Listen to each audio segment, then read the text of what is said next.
Hello বন্ধুরা, আমি দীপক কুমার। আপনারা দেখছেন দীপক কুমার ট্রাভেল ভ্লগ। তো বন্ধুরা, চলে এসেছি আজকে আপনাদের একটি প্রিয় জায়গায়। এটা হচ্ছে চট্টগ্রামের হালিশহর রানী রাসমণি ঘাটে, ইলিশ ঘাট।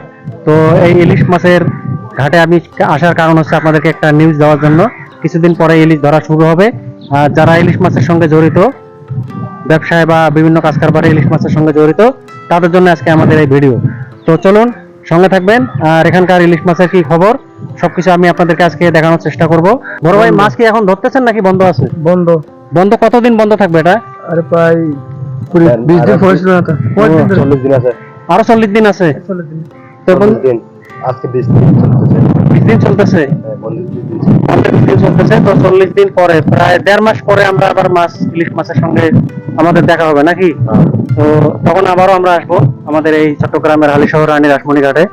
তো ওখানে যেখানে মাছ বিক্রি করে সেখানে যাব, সেখানে পরিস্থিতিটা দেখবো কিরকম, আর আপনাদেরকেও দেখাবো। সঙ্গে থাকবেন।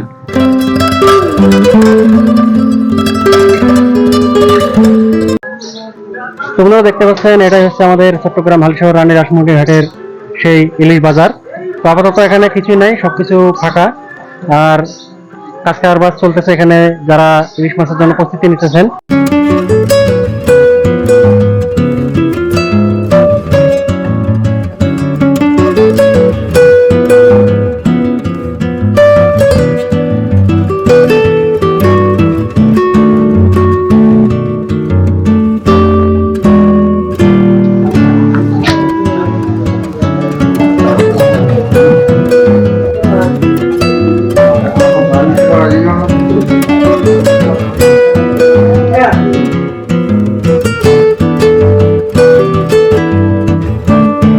বন্ধুরা, চট্টগ্রাম হালিশহর রানী রাসমণি ঘাট থেকে আজ এ পর্যন্ত। ভিডিওটি ভালো লাগলে লাইক, কমেন্ট, শেয়ার করে দেবেন।